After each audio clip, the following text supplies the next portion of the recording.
The journey from a gaming gooner to becoming a warrior built like a Greek god. That's the story of our protagonist. After somehow getting transferred right into the very game our boy loved to goon over, he is forced to play the role of a character known as Kadim. He is hailed as the great warrior of Atala, earning him titles like the God of Struggle and Wilderness. He is a hero who once received divine orders to annihilate the archdemon and its army, cleansing the world of pure evil. Consequently, he ventures out on a quest with a party of heroes, where his role is to act as the vanguard. Kadim's physique and strength transcend normal human anatomy, and things only get more insane every time he chugs down a liter of demon's blood. This grants him extraordinary abilities, a trait called Blood Berserker. In this state, the already ripped Greek god goes absolutely nuts, turning into a wild beast with no leash. However, this power comes with an inherent drawback. This absolute demonic power corrupts his consciousness to the point that Kadim loses the ability to discern between friend and foe. Luckily, the effects of the berserker state wear out with time, as does the influence of the corrupt demonic energy. Furthermore, his party members help ensure that the corruption doesn't permanently take over his mind.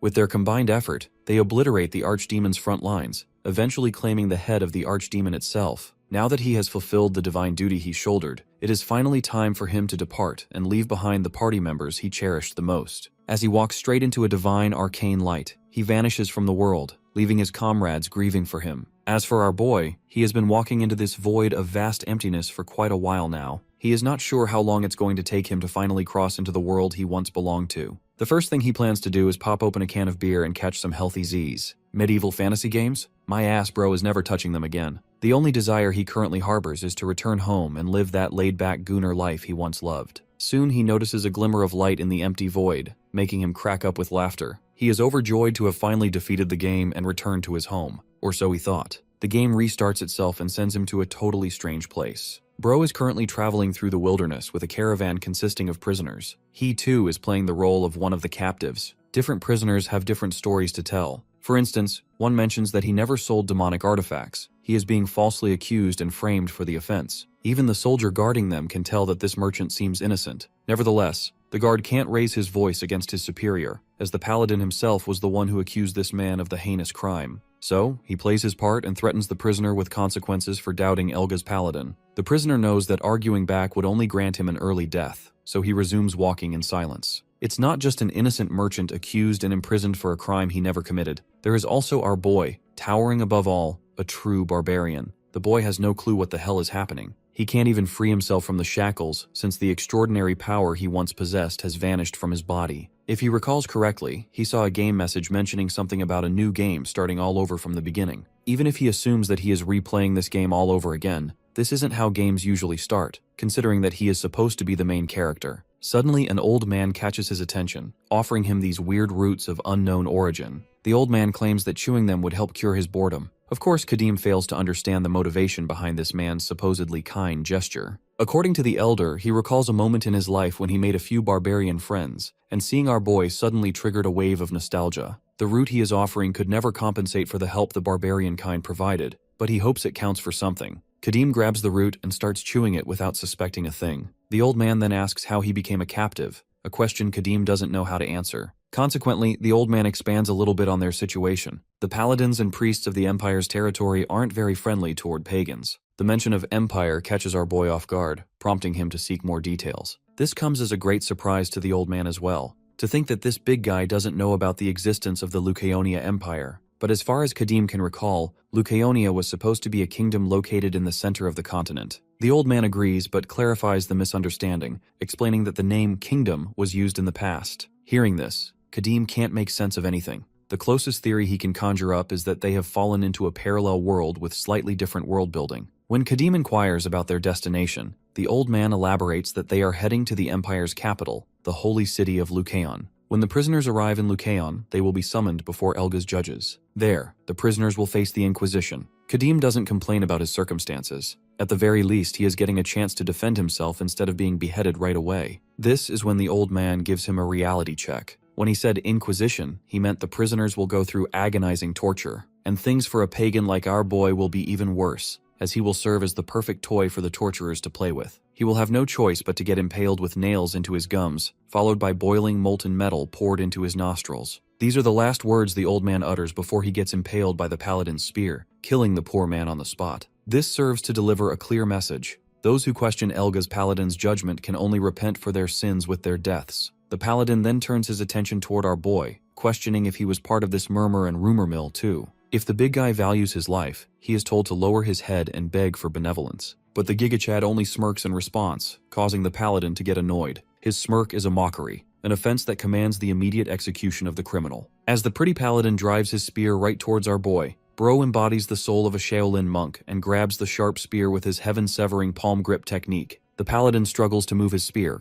causing him immense distress. Kadim then suddenly releases his grip on the weapon, causing the arrogant paladin to stumble. The bastard hasn't even finished running his mouth before my guy comes crashing at him John Cena style, crushing the paladin along with his horse with a mighty top rope splash under his humongous size and sheer weight. Both the horse and the dick riding the horse are lying on the ground like a beaten-up piñata. Somehow the paladin still has enough strength left to get back on his knees. A barbarian, who dares to harm an agent of God, shall be served justice. Even our boy acknowledges the strength this paladin possesses, even if he is a noob. The pretty boy in the armor then raises his holy spear up to the sky and chants the name of the Lord Elga, Master of Eternal Light, wanting him to grant the strength required to punish this servant of demons. An arcane holy light surrounds the paladin, giving him enough of a power boost to attempt another strike. As the spear is inches away from piercing its target, Kadim realizes that there isn't enough time to avoid the hit. Hence, the spear makes contact with its target, throwing the big guy backward and eventually hitting the wagon behind him. Thankfully, the van somewhat helped cushion the strength of the blow. Along with it, the shackles holding our boy have also disintegrated because of the impact. Kadim has taken a nasty cut over his chest, much to the paladin's surprise. He was expecting this barbarian to push up daisies with that mighty attack. The fact that the big guy survived only serves to prove that his body is jacked for a reason. Let's cut to our boy's perspective. He too wasn't expecting to get overwhelmed by that last attack, even if he has been nerfed and his abilities reset. Only his unique trait, Blood Berserker, remains, which he can only utilize upon drinking demon blood. In this critical situation, even a low-level demon would suffice for his needs. As if on cue, his nose picks up the familiar, pleasant smell of a demon reeking within the rubble of the caravan. Meanwhile, the paladin comes closer to spout his threats, thinking his opponent has been cornered and should repent for the sins he has committed. But suddenly, the paladin also catches a whiff of the foul smell of the stinking demon, instinctively causing a revolting reaction. My guy, on the other hand, begins rising from the rubble with renewed confidence, laughing his ass off. He lets this bastard know that the god the paladin worships, the god Elga, wouldn't be able to stop what is to come next. With that bold declaration, he smashes through the van's rubble and yanks out the head of the demon's corpse. Bro is seriously flexing the stinky, ugly head of that monster like he has found his most proud possession. With the head of the corpse raised high, he begins to squeeze out the blood and starts gulping it down. The spectators can do nothing but watch this barbarian doing his barbaric stuff. The paladin believes that this barbarian is too filthy to be considered his opponent. He wouldn't stain his shiny and pretty spear with the blood of such a filthy man, so he tasks one of his soldiers to take care of this wretch. The unsuspecting soldier hesitantly walks forward to honor his master's command, while my guy's body has started to replenish itself with demonic power. Even though the soldier trembles in apprehension in front of this big guy, he still ends up charging toward the towering mountain of muscles. Kadim extends his hand and grabs the weak and feeble soldier by his face, hoisting him up in the air. That's all it took to make the soldier beg for his life. However, his insistence falls on deaf ears, and Kadim continues to tighten his grip, squeezing the man's head further and further. Predictably, the head explodes with a ghastly popping sound. Kadim claims that the blood he just devoured indeed belonged to a low-tier demon, which granted him no special effects other than a little boost in his overall strength. Still, he reckons that much should be more than enough to annihilate the guys in the shiny armor. As the red demonic energy flares out of our boy's body, the common soldiers and other spectators begin to tremble in their boots. Fuck, they are so terrified that they lose their grip on their weapons and begin retreating in the opposite direction. The pretty guy in the shiny armor yells against falling back and strictly orders them to engage with the berserk prisoner. Anyone who attempts to go against the orders of the paladin will be severely punished under military law. The pretty guy believes that just stabbing the monster in front of them would be more than enough to exhaust him. Kadim begins the massacre by targeting the pretty boy first, with a sharp throw of that crushed monster's head. The paladin barely avoids the hit and even stumbles over his feet while attempting to dodge. Before he can make sense of his situation, he sees that Hulk's stepbrother charging at him with a lust for blood in his eyes. At this point, the paladin knows that he must act fast if he wants to save his ass. Taking his stance, he once again chants the name of his lord and invokes the power of eternal light. With a quick boost of strength and aura, the paladin begins charging ahead toward his opponent. With his spear ready, he attempts to jab the monster in front of him, causing a massive explosion of light. Even before reaching the conclusion, the bastard already expresses confidence in his victory. But he is soon proven wrong when he sees the Chad literally staring right into his eyes with an unhinged expression. He knows he is screwed,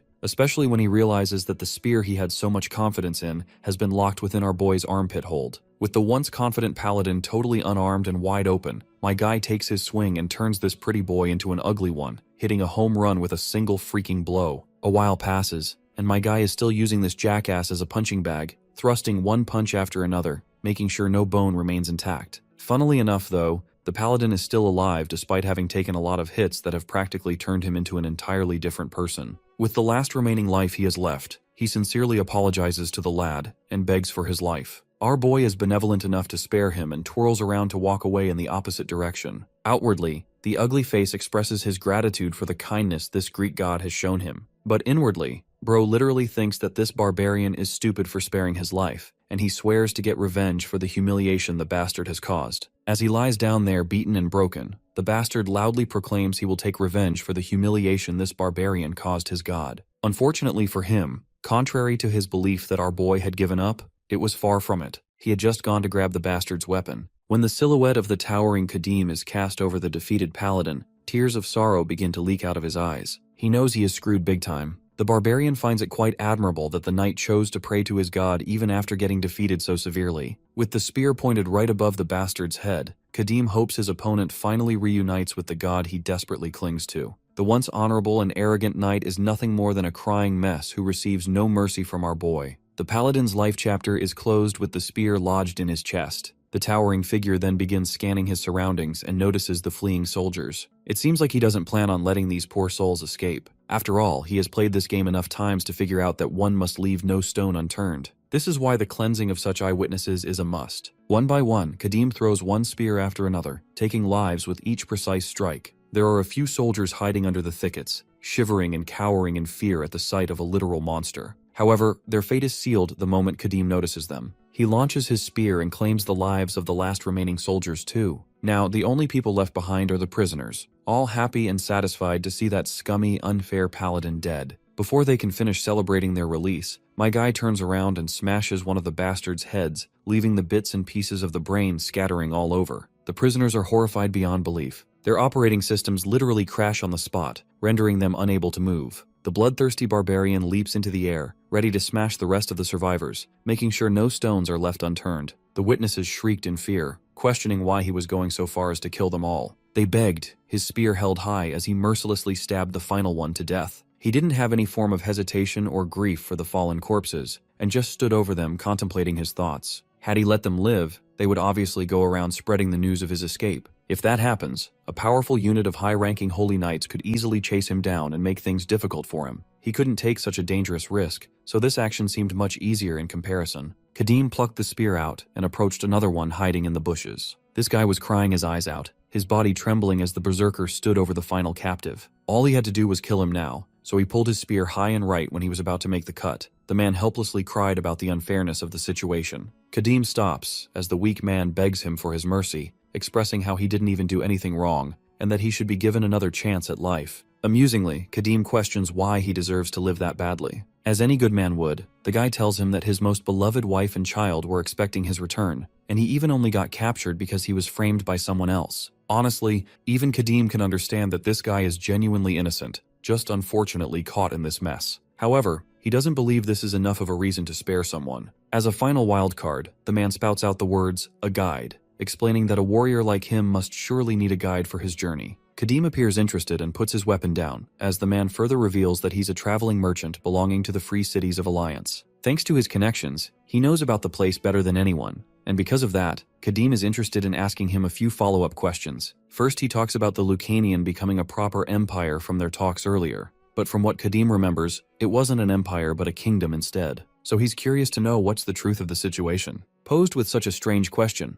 the man begins to wonder if this barbaric man belongs to the wastelands further than the mountain range. Some barbarians chose to settle on the continent, but if this one was from beyond them, then it's easy to explain his confusion. Our boy's pretty annoyed with his silence and demands an answer, as the guy starts spilling about the formation of the Lucanian Empire, which happened nearly 250 years ago. Just before that, it was nothing more than a kingdom. Realizing that there are two calendars at play, Kadim asks for the year date according to the old calendar and learns that it's actually the year 1130. This revelation genuinely stuns him, because the same calendar he commonly used in his first playthrough is now a relic of the past. Curious, he asks for the current state of the continent and what became of the Elga religion, as well as the demonic realm. The merchant shares that Emperor Lucanian ended up uniting the continent 3 centuries ago, but the same continent is actually segregated into 3 strongholds. The Elga faith ended up expanding its control, while the demon realm is in a mysterious state since no one returns alive after venturing even once. This comes as another shock to our boy, who wasn't expecting things to turn out this way. He remembers his old friends, Gale, Melissa, Gordon, and even Cyril,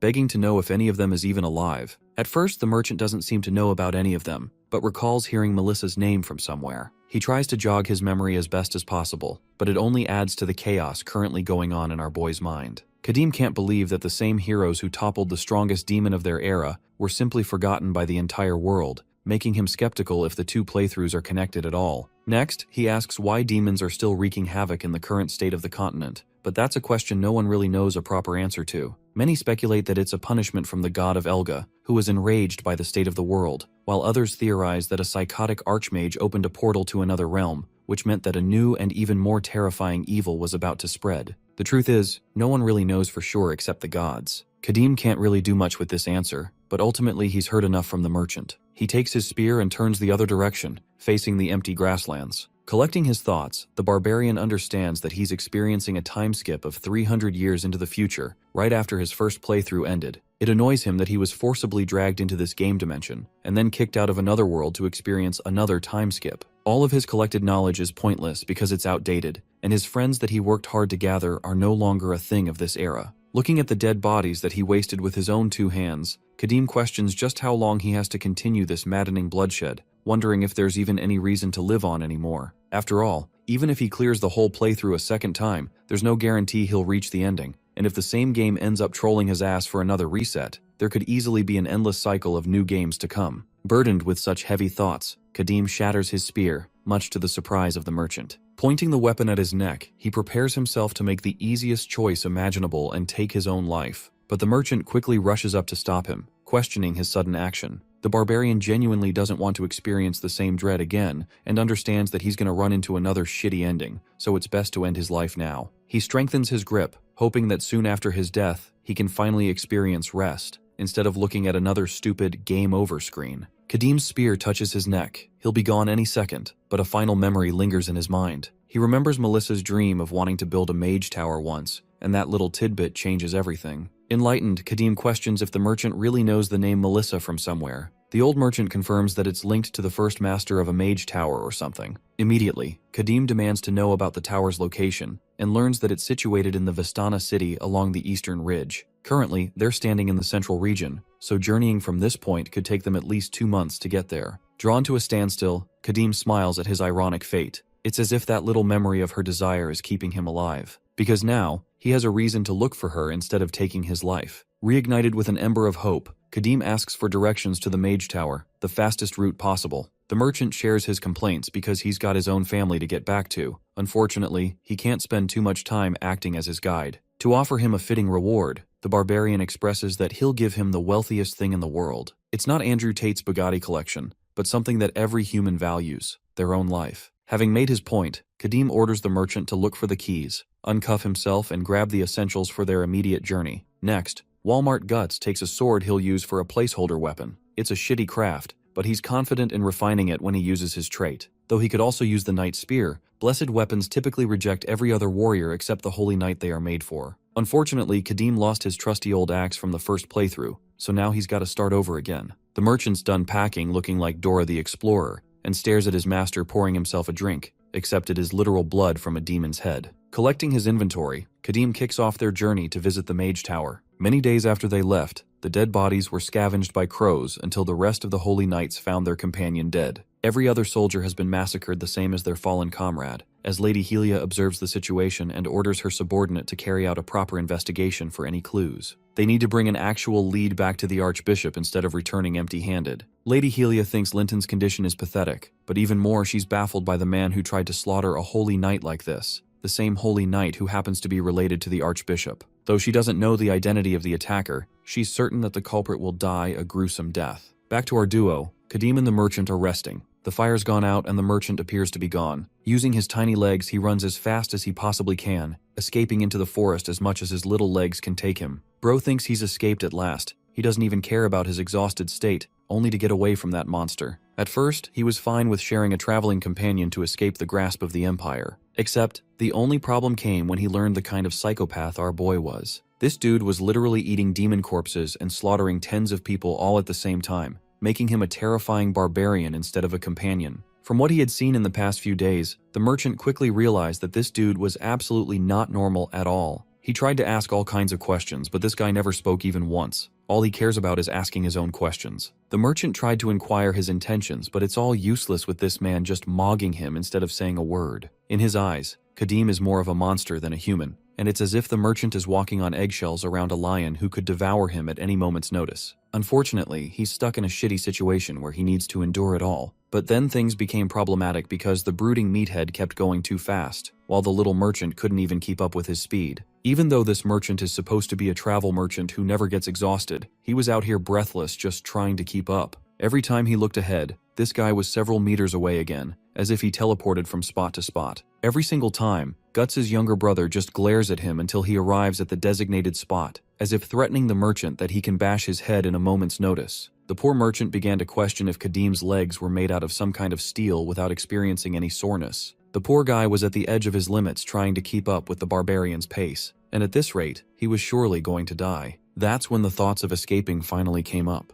Back to the present, the merchant leaps as far as he humanly can, panting for breath. He'd already escaped the dark forest, so now tracking him down wouldn't be an easy task. Unfortunately, because of his gamble, he ended up leaving his bag full of valuables. The same valuables that could easily set up a stall in any city, a merchant's wet dream. But he couldn't just risk going back to challenge the mighty beast, because those goods weren't worth more than his own life. Just this once, the merchant stops to catch his breath, questioning the distance he's run so far, not even knowing the direction he's running towards. He's just confident that the barbarian will take a while to track him down, and believes he's free at last. One small problem: bro gets a reality check when Kadim's voice stuns him from behind. The second he looks back, he watches the barbarian walking up to him, repeating the same question over and over, inquiring why he ran away. Kadim is pissed off and wonders if the merchant isn't interested in his own life for some reason, which is a funny way of saying, "I'll smoke your bitch ass if you keep this up." The merchant collapses, admitting that he deserves death for traitorously betraying his master's expectations. He apologizes one more time, pleading for another chance, but that's not what Kadim is looking for at all. Instead, he demands a reason, because that's the only way he'll ensure this guy doesn't run away again. So he lets him have an opportunity to explain himself, causing the merchant to simply reveal that Kadim's pace is inhuman to keep up with. He's absolutely gonna die if he tries to keep up with the barbarian's speed anyway, and even now feels like he'll die because of his actions. Kadim stops to look at him before urging that they head back, much to the merchant's shock. Also, he even agrees to walk slower from here on out, showing off his Yujiro Hanma demon back as he goes back. The merchant is left too baffled to speak, and the scene cuts back to the location of the campfire. Kadim watches this dude squirm in his sleep after experiencing a nightmare. Now that he's awake, our boy recalls that his current pace is thanks to the experience he went through in the first playthrough. He needed to act fast in the demon realm. Food was running low, threats were everywhere, and no one could rest easy. Kadim's demonic prowess advanced his maddening evolution the more he consumed demonic blood. His comrades urged that they keep a quick pace. However, the demon realm isn't the same as the current, peaceful environment. There's plenty of resources, and though there's a risk of madness, he currently feels at ease. One other reason to slow down is thanks to the assistance of the traveling guide, who is helping him keep up with the state of the world. The following morning, the merchant recommended they take a detour and progress through a less guarded area. To his surprise, Kadim agreed to the suggestion, making him happy. It's true that our boy had memorized the continent's map in his mind, but the map is outdated now, and it's only thanks to a proper guide that he'll reach his destination. The merchant shares how holy knights focus on capturing heretics the moment they lay their eyes on them. The same goes for demons. Kadim's a barbarian, so he needed to be extra careful until they reached the Free Cities Alliance. By the way, the holy knights are the very reason that demons are rarely spotted across the continent, because these warriors annihilate demons the moment they are spotted. Unfortunately, the blood he's currently carrying will also expire soon, and he needs to store fresh blood for his next battle. By night, the two of them navigate the forest until they find a village. The merchant calls it a pioneer settlement from his observation, believing it's best to stay here for the night. But Kadim points out an interesting observation: not even a single light is on. It's supposed to be dinner time, so a village this big should have some level of commotion. The gates also open with no protection, making the merchant wonder if it's an abandoned settlement. Our boy thinks they should personally investigate, but the merchant argues this is a reckless idea, as monsters could have appeared and scared everyone away. But this merchant forgot that this man is the most violent, the most diabolical, the most dangerous, a beast slayer, a conqueror of conquerors, the goat of all goats in God mode himself. Roman Reigns. Oh wait, shit, wrong guy. Anyway, Kadim clutches his sword, unsheathing it with a joyous smile, welcoming any demons with happiness. Inside, the merchant is clueless and asks what happened to the place, as it barely resembles an abandoned village. Kadim calmly goes up ahead, sensing a presence before finally stopping, much to the merchant's surprise. Both of them watch an opened door, the only one of the bunch. A creature takes off from within and runs towards them. It's an ugly goblin with a blade. But before the creature could even make an attack, Kadim Flash steps him and severs its body clean.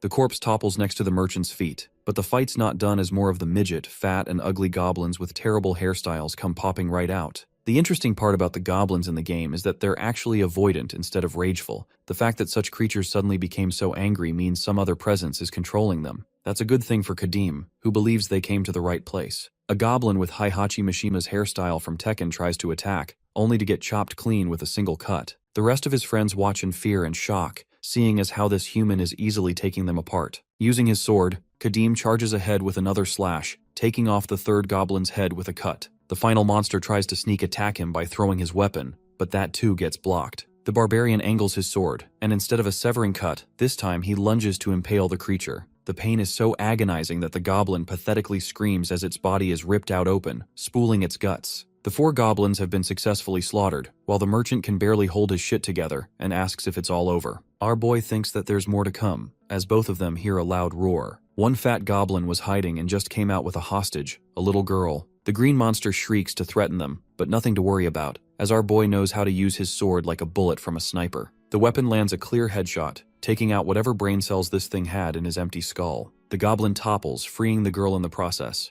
The merchant thinks that Kadim made a reckless move and could have risked hurting the girl, but our boy's so confident that he never even entertained a thought. He picks apart the girl's restraints and immediately starts interrogating her in a mean tone. Obviously, this approach doesn't work with children, so the merchant steps in with his epic dad experience, making the girl feel really safe and out of harm's way. He gives her a nice licorice root to chew on, making her feel better really quickly. Then the merchant assures her that the monsters have all been dealt with. This shows that he's really good with children, but it's really because the merchant's own child is the same age as this girl. The poor girl asks for his mom, as the merchant steps in again, assuring the kid that they'll look for her. Turns out the girl has been abandoned by her own 2 parents, which is a striking detail in the eyes of Kadim. All this time, the ones who tied her up weren't goblins, but actually her own 2 parents. This complicates things, until a voice calls out Lenny out of nowhere. The rest of the villagers have returned, though some of them are afraid the goblins are still around. The mother immediately hugs her daughter, weeping and thanking God that nothing wrong happened to her. As for the villagers, they loomed over the massacred goblin corpses, wondering what on earth could have possibly subjected them to such bloodshed. Helplessly, they turn to the travelers and ask if they're responsible. Our boy is so badass that he tells them his sword is the one responsible for ending the goblins. He's in a really sour mood, having predicted why these villagers offered Lenny and the other children as a sacrifice to the demons, but he's still offering them a chance to talk. Obviously, Kadim's prediction is correct, as the villagers appear devastated by their own actions. It is revealed that the forest once teemed with goblins, causing the villagers to burn the place down and settle in this location. When the goblins saw the raging flames, they ran away without any hostility. But one day, something interesting happened. Recently, goblins that peacefully resided in the forest became hostile and began attacking them. The goblins were in a fit of rage and attacked in groups, resulting in many deaths, to the point that the villagers were pinned in a corner. Gathering competent men, they sent out a party to exterminate the horde. But then, they saw it, the horrific scarlet creature that led them. It was a demon far too powerful for them to confront, and eventually they had to surrender to the demon. Instead of killing the villagers, it gave them an ultimatum. The demon intended to visit their village the following week, desiring the most useless child from each household as a ritualistic sacrifice. A despairing ultimatum, to the point the merchant scoffs at the villagers for giving up their children just to forward their own survival. Acting defensive, the villagers argue that this was the only way for them to survive. The merchant reminds them that they could have easily left the lands, but these clowns feared dying of starvation more than putting their own children up for slaughter. The argument is interrupted with Kadim's intervention, who only cares about one detail: how many horns did the demon have? Baffled, the villager reveals that the demon had none. This is good news, probably implying that the demon isn't too strong. Kadim gets up and asks them to lead him the way to the demon's lair, as he intends to hunt the creature on his own. The villagers lead him all the way to the demon's lair, expressing their doubts and explaining how they've got nothing left as payment for this man's service. Kadim assures them that he's not doing it as a job but for the love of the game, earning the villagers' gratitude for his actions. Instead, he takes an axe from them to help him with the fight ahead. Finally, they arrive near the cave where the demon is resting. The place is a dangerous zone, so the villagers don't want any part in the massacre, urging them to head back to the village. However, the merchant calls them out on their bullshit for bringing all these people along to act as guides when they could have left a few behind. Kadim knows that these clowns are nothing but a bunch of cowards and wants them gone all the same. He only wants the travel merchant to guide the way, so that he can at least see the demon inside the cave. It's a simple task that the guide didn't expect at all. Anyway, both of them enter inside the cave, but it bugs the merchant why his master refused to scold the villagers. These are the same heinous people who offered their own flesh and blood to the demon, and they even acted as cowards. This makes Kadim question if the merchant has ever encountered an actual living demon, something that the merchant immediately denies, as he'd only seen corpses at the black market but never a proper demon. The barbarian reveals that any human who ever encounters a demon even once in his life is never the same man again, the definition of enduring permanent life trauma. Any desire to live is shattered, and it is replaced with a fear to survive. That's how terrifying these demons truly are. The only people who are capable of having a mighty resolve against demons are strong warriors, but the same can't be expected from the average person. Even then, the merchant thinks it's heinous that the villagers offered their children. Justifying that evil action, Kadim believes that humans would do anything to survive, even crossing their own boundaries. It's not right for him to despise them for a situation they were so helpless against. The merchant still believes that it's too much to sacrifice children from this point of view, because the children involved suffer total abandonment and despair. He doesn't think life has any value if it is lived by abandoning one's own humanity. Those words hit really deep in our protagonist's heart as he stops to contemplate them. Behind Kadim is an ordinary person from the real world, a man who found his morals completely changed after being tainted by the bloodshed on the battlefield. At this point, even a simple traveling merchant has better morals than he does, which makes Kadim wonder if he can even aspire to live a proper life anymore. I have to pause and point out how amazing the depth of character progression is for our protagonist. Finally, not another generic, edgy MC. The merchant begins to wonder if he said something wrong and quickly changes topics, inquiring about the state of the kidnapped children. The state of the children depends on the state of the demon, because if it's a wicked creature, it will have slaughtered them by now. The merchant doesn't grasp the weight of his words, as Kadim lifts up his axe. From the perspective of the merchant, bro thinks he's cooked as the dude is about to dice him down. He braces for impact, but in reality, Kadim tossed the axe far off into the void. His weapon hits something, as a goblin pops out of the shadows with his head caved in by the weapon. Bro landed a headshot even in the dark, but while Kadim defeated only one, the rest of the goblins pounced away at them with their numbers. The guy didn't even expect such a large horde to arrive, while the barbarian orders him to keep shining his torch towards them. The slaughterfest begins the second our boy takes off, shoving his sword inside the goblin's mouth, before grabbing another one and throwing it. Also, Kadim finds his sword hitting in a nearby spike called a stalagmite.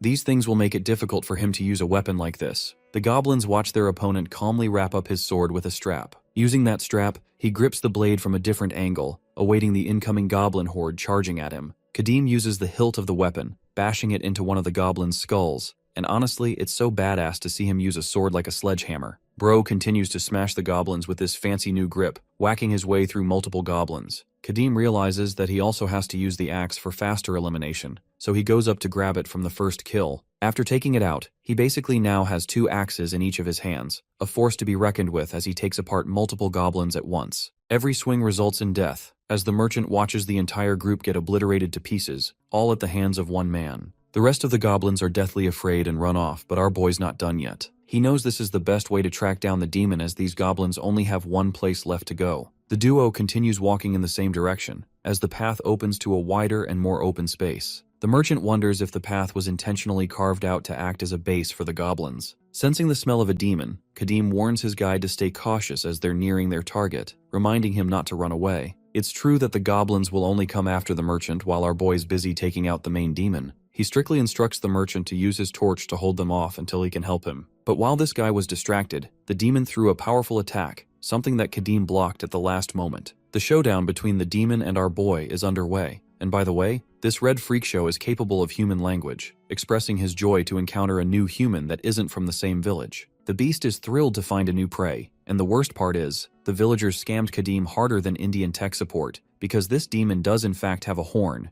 even if it's a tiny one, causing him to curse in frustration. The problem with its growing horns is that the demon is experiencing a strength boost towards an intermediate level. The demon is ecstatic to see his anxious expression, and literally speed blitzes by disappearing on the spot. Kadim has to defend himself at point blank again, using both his weapons to block the blow. The red demon expresses its fascination for humans for being so pathetically weak. By the way, the only reason our boy managed to block that attack is because of pure instinct, and just like he presumed, its strength is far superior to that of a lesser demon. The clash continues as this sleep paralysis demon scoffs at the human for slaughtering far too many of its precious goblins, which makes him really want to hate humans for once. While this thing is yapping, our boy is strategizing in his head. An ordinary lesser demon requires nearly a dozen men to defeat it, but when it comes to an intermediate, even a unit of elite soldiers may not be enough. Offering him a simple chance at life, the demon suggests Kadim to stop using his other arm. The maniacal beast wants him to cut off his own arm with his axe, and then start devouring its flesh and even the bones. If he can do that without leaving a single strand of flesh, Kadim will be spared. But this is such a nauseating and ridiculous demand. Even Kadim knows he's in no shape to fight a demon of this level for his current state,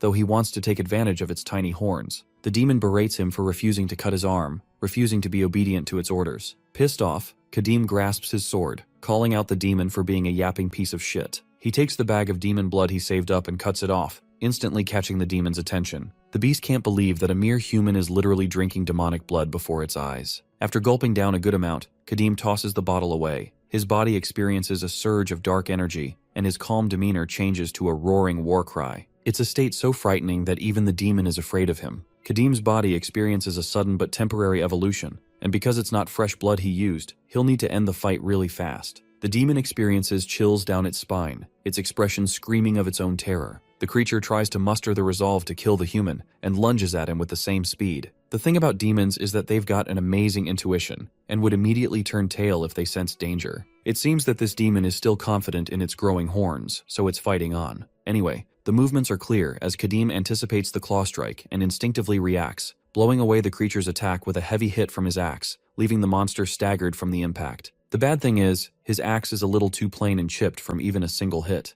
Both of his weapons are terrible, so he needs to wrap up this fight really fast, or else his weapons will come apart and break, leaving him with the choice of using his hands. The demon roars at the human. Kadim advances forward with a sword in hand, raging on with the offense. His sword comes down full speed. The demon barely has any chance to block it with both of its claws. The sheer pressure from the impact is overwhelming it from the very ground it stands. This is the kind of monstrous strength Kadim can manifest with just a shitty version of demon blood. With his other hand, Kadim readies his axe to finish the creature off. However, the demon is fast on reacting and evades the situation by scurrying away. Even after evasion, it can't help but notice the sheer amount of force being produced at the hands of a single human. Retaliating blindly, it uses its sharp claws again, but our boy's on some serious ultra instinct energy and dodges coldly, before shoulder tackling the demon with his epic physique. The shoulder tackle hilariously does more damage than even the axe, staggering the creature in its place. This allows Kadim to make use of the opportunity and swing his blade in a ferocious attempt to cut its neck. Once again, the demon survives thanks to dumb luck. It gets around evading each hit, while Kadim endlessly slashes in order to catch him even once. That opportunity does arrive because at a sudden moment, the demon slips up.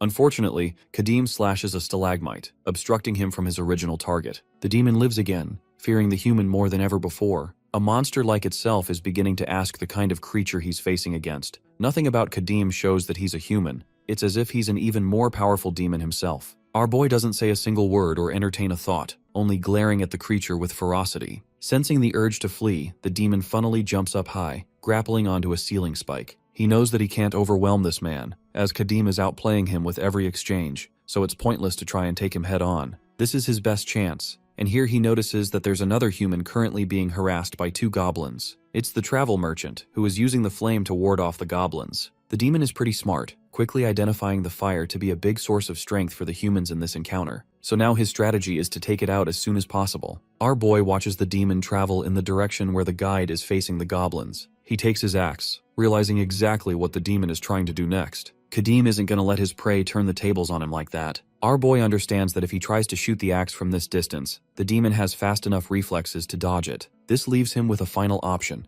as he clutches the battle axe and aims to destroy the very ground under the demon. Kadim shoots the axe like a missile, firing off full speed to the point even the demon can't ignore it. The swinging axe comes flying in its direction, before annihilating the cave's ceiling. The goblins are drawn and distracted by the sound, while the demon itself topples its way down, helplessly descending to its doom. The ceiling plummets on top of him. When the dust settles, the demon is blinded by the sheer amount of dust from the debris. This is the best chance to take it out for good, so our boy leaps in with a sword, finally connecting a proper stab right through the creature's head. That slash causes the demon a shit ton of pain, as it screams in agony. Finally, this is the kind of expression Kadim had been dying to achieve from him. The same condescending demon is now at his mercy, still trying its best to kill the human. Our boy is really impressed that the demon survived a direct headshot like that, so he forces his sword and drives it all the way up. Talk about a roller coaster of pain. Finally, Kadim retrieves his sword with a vertical slash, severing the top of its head and leaving it for dead. The creature's head gushes out blood in its final moments, and it finally hits the ground, dead from the impact. Conveniently, the berserk state of the barbarian also fades away, leaving him scars from the experience. The good thing is that the fight ended just in time, or else things would have gotten really ugly. Right then, he hears the goblins accept they're back to their docile states, displaying no signs of anger or violence. Because the demon is dead, its influence has faded from them, but still, Kadim cuts them off regardless, as these creatures have far passed the point of becoming monsters, and he's destined to kill any in his path. With the first one taken out, the second one runs for its life, only to get stabbed in the head from behind. The two goblins have now been exterminated, but strangely one is still alive with a torch in hand. Kadim's goal is to eliminate the final target, so he aims his sword and swings it with the intent to kill. What he didn't know was that it was actually the traveling merchant, who screamed so loud that it snapped Kadim back to his senses. The berserk state blinded his vision, but luckily he stopped his sword just before any damage could be done. The traveling merchant watches his master glare at him, questioning if he's feeling alright. Kadim snaps out back to his senses, apologizing for his recklessness and making the excuse of not being able to see in the dark. He also guesses that the children must have survived, so all they need to do is exterminate remaining goblins and return the children back to the village. The traveling merchant heeds his command. As the duo heads deeper, Kadim drags the demon's corpse alongside them. The scene cuts to the following morning.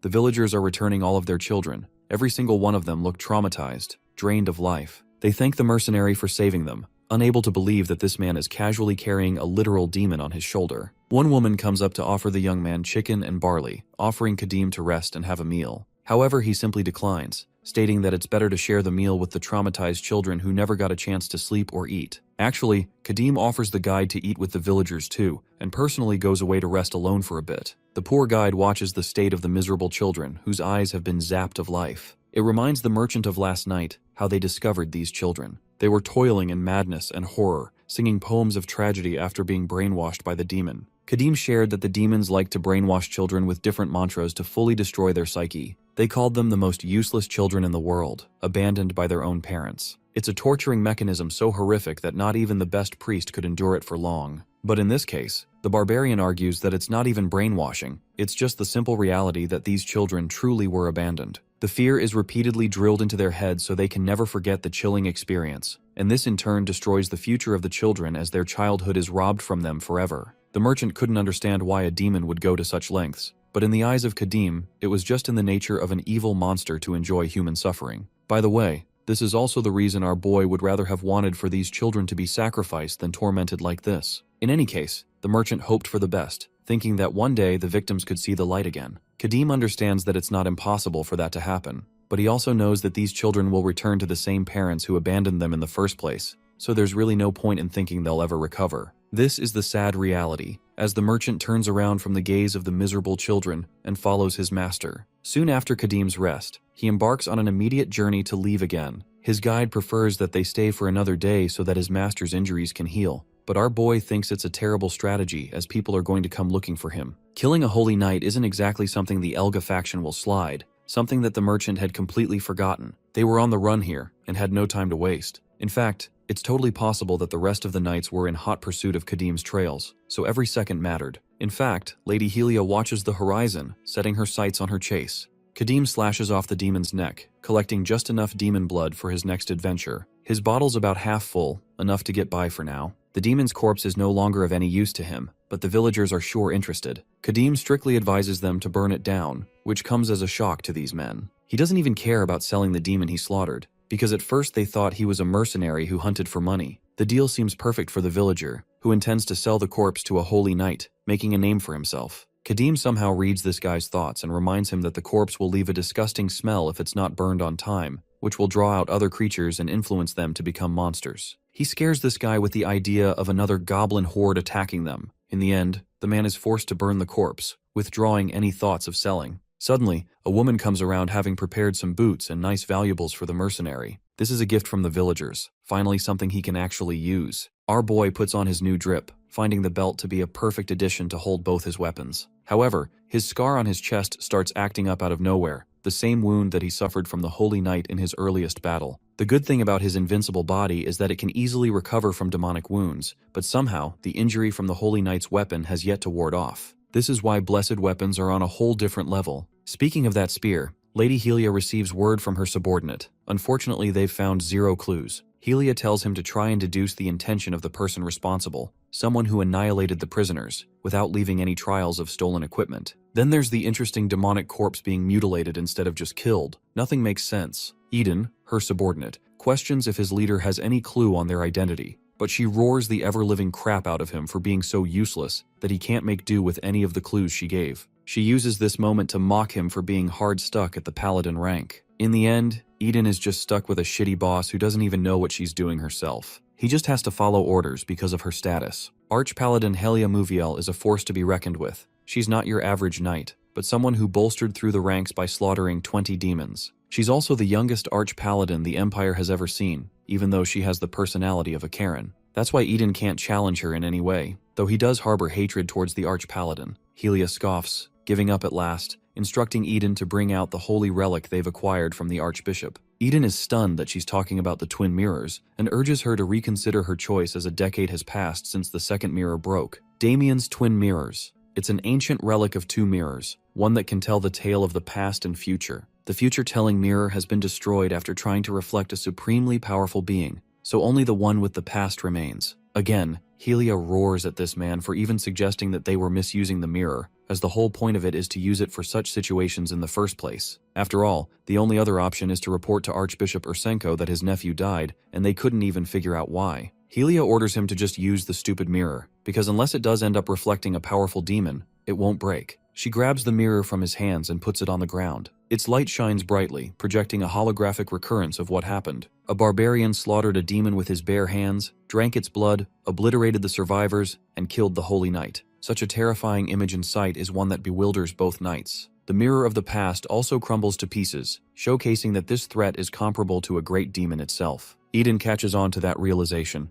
terrified of what just occurred, urging Lady Helia to return to base immediately so they can report the incident. However, Lady Helia has no plans of calling for reinforcements, as their target has already been identified. She wants to continue the search to further their investigation. Helia unsheathes her sword. Her heart is filled with joy at the thought of killing the ruthless barbarian with her own hands. That night, the merchant reflects on the decision of his life, how he ended up where he is now. The condition of the children really shook his heart, making him contemplate what would become of them. Warding off his thoughts, he steers his resolve, believing that he has to look at life with optimism if he wants to return to his family in one piece. And yes, the one piece is real. Right now, the barbarian he's stuck with is sleeping. He returns back and asks if the man is already asleep. Suddenly, he notices Kadim sweating like hell, his muscles shivering in his sleep. Something's wrong. The same man who is capable of ripping demons apart is experiencing pain. The wound in his chest is acting up too, inflicting him great agony. It's only now that Guts Part 2 realized that the Blessed Spear was imbued with a fatal effect for demons. Ordinarily, this wouldn't affect a human, but because he specifically drank demonic blood as a berserker for his abilities, he's now affected as a consequence. The merchant thinks it's because of lack of rest, not knowing that the cause is something else as Kadim explains it won't be fixed like that. Instead, he vaguely asks how the moon looked like yesterday.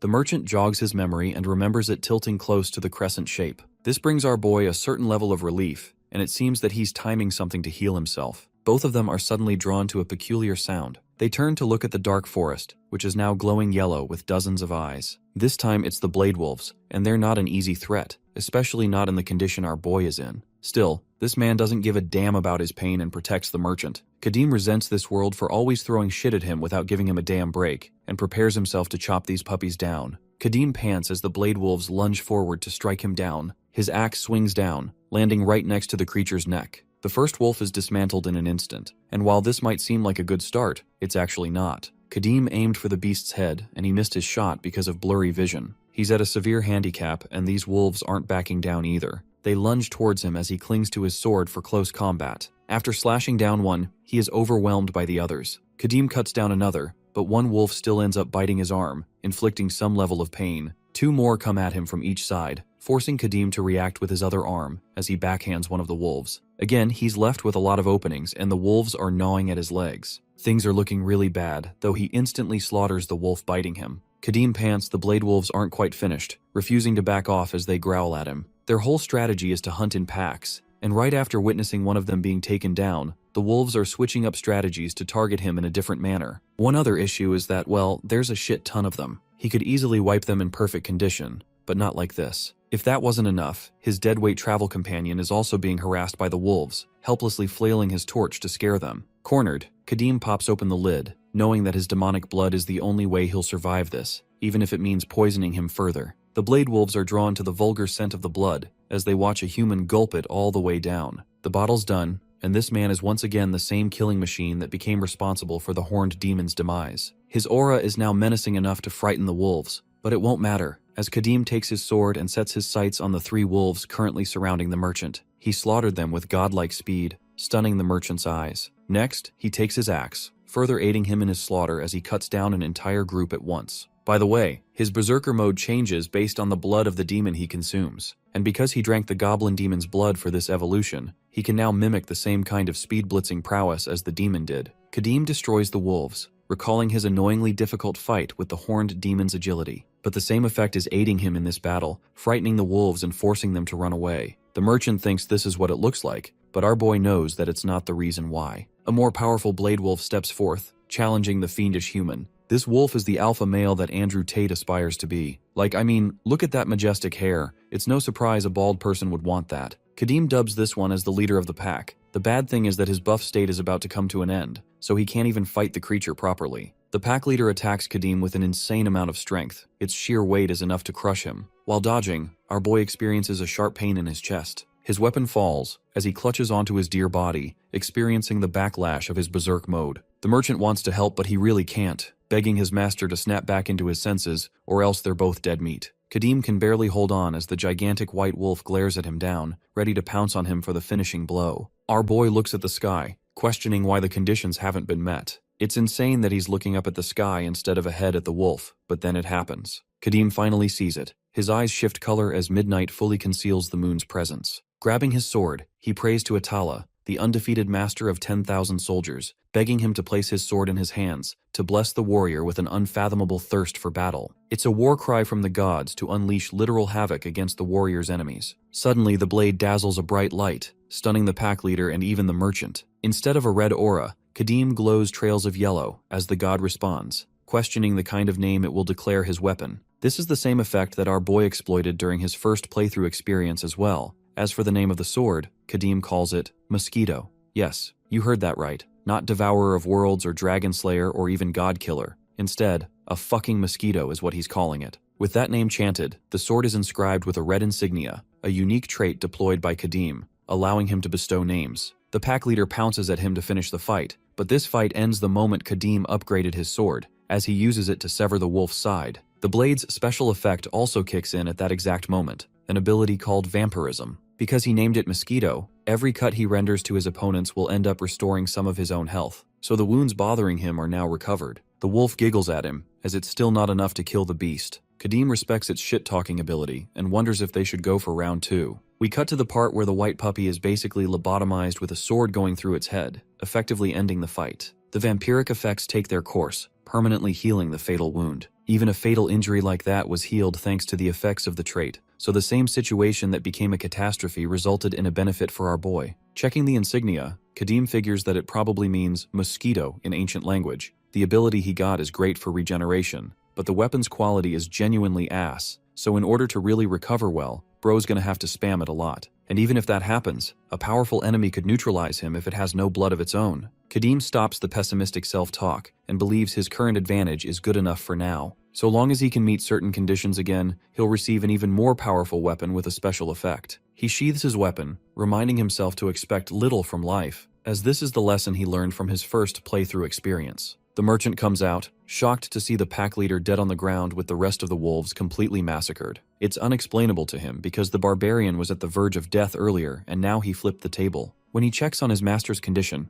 all of his wounds are gone, even the ones he received from the wolves just now. Kadim directly asks him why he refused to run away, as he could have easily prioritized his own life in this situation. After all, if he left right after the wolves appeared, Kadim would have been weakened and unable to chase him down anyway. The merchant thinks about the question long and hard, before trying to snap an answer. Kadim shuts him down by saying he never could have chased the merchant because doing so would have put himself at risk of becoming wolf food. It seems as if his guide has given up all thought of running away, but it's an interesting observation. Even the merchant doesn't get why he refused to run, as if he cared about the injured barbarian's safety above his own. Kadim tells him to keep watch for a bit, as he needs to sleep and rest. Finally, he reminds his guide that if he ever wants to run off, he better touch the corner of the earth because otherwise, bro is gonna get speed blitzed. And the moment he does, dude's gonna rip his guts out. The merchant is terrified, even beginning to wonder if this is some kind of dark humor at play from the barbarian's side. Poor dude weeps by the campfire because of the situation he's in, and by next morning, both of them set foot to walk for another 10 days before reaching the Alliance's territory. The bigger question in Kadim's view is being able to cross the border without any problems, because he really isn't looking to run into a powerful holy knight in his present condition. Avoidance is the best option for them. The merchant inspects the map and assures that there won't be any issues. After all, they used a different route just for this purpose.